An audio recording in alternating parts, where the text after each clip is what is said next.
people who are like, you're in seminary, you're studying to become a minister. Why wouldn't you want the 10 Commandments in every classroom? So I recognize that it's kind of a weird position to be in.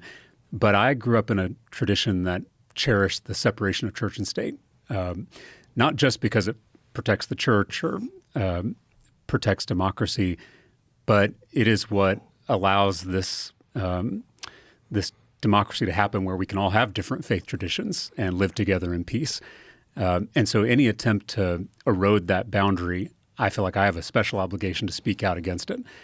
And so I told my colleagues that I thought the bill was unconstitutional, the bill was un-American, but I went one step further and I said I thought the bill was unchristian, which again probably sounds weird to people, but in all of Jesus' teachings, he's always focused on the outsider, the outcast, the person who's left out or the person who's different.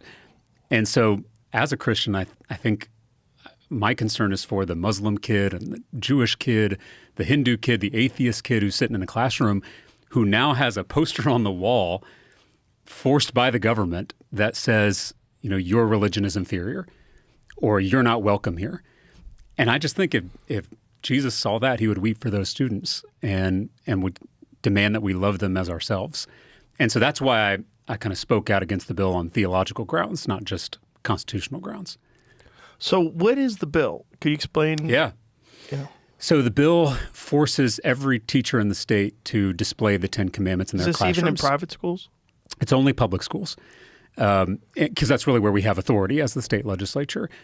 And again, speaking as a Christian, if we have to force people to put up a poster, to me that means that we have a dead religion, a religion that no longer moves people, a religion that no longer speaks to people's hearts. If we have to prove our legitimacy by micromanaging what teachers put up in their classroom, to me that means we have a real crisis in our faith.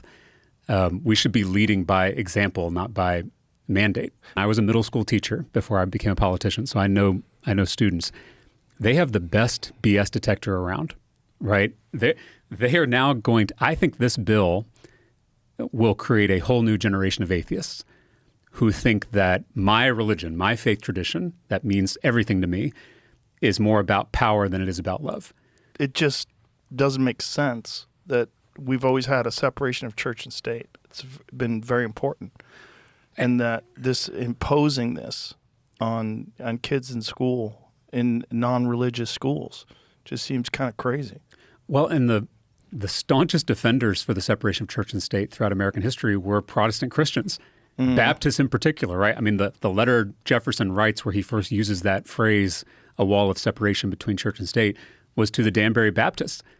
Because, these Protestants were fleeing Europe as religious minorities, right? This is kind of essential to the founding of this country, was religious freedom.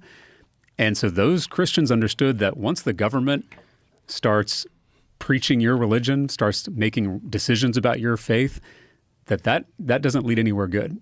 So we should be very suspicious of the state usurping the role of pastors and Sunday school teachers. I think it's also a really important point you made earlier, that if you try to force kids into doing things, they don't like to do it. Correct. And especially if you try to force kids they're secular and they come from households that maybe are atheists or agnostic, and then you have this on the wall, right, and you impose it on them.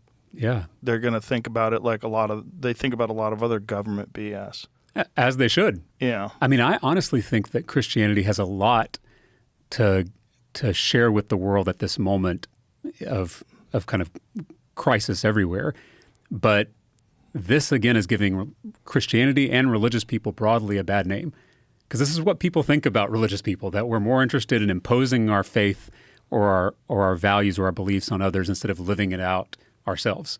I worry about the future of my church, of my faith in this country. Everyone has seen the charts of declining religious participation and the decline in the number of people who belong to faith. What do you think that's about? I think a lot of it is well justified, because organized religion has done a lot of damage to people. Particularly if we're talking about this country. About this country is going to be Christianity right now. In India, it may be a conversation about Hindu nationalism, but here, the dominant religion is Christianity. And we've seen that too many churches, too many faith leaders have abused that trust.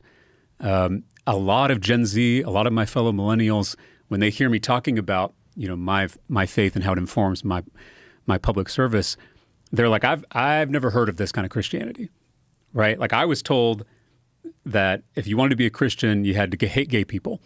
If you wanted to be a Christian, you had to want to control women. If you wanted to be a Christian, you had to reject science. And so when Gen Z and when millennials were faced with that choice, it was a pretty easy choice for them, right? They chose their gay friends. They chose women's rights. They chose believing in science. And that, in my opinion, was always a false choice. And in fact, a lot of those positions that I just mentioned are contrary to biblical values, to the teachings of Jesus. And so, there's always going to be progressive Christians and conservative Christians. That's a very healthy debate we should always have. But in this country, it's become synonymous with right-wing politics. So much so that when people hear I'm a Christian politician, they just assume I'm a Republican. So it's just, I think that has pushed a lot of people away.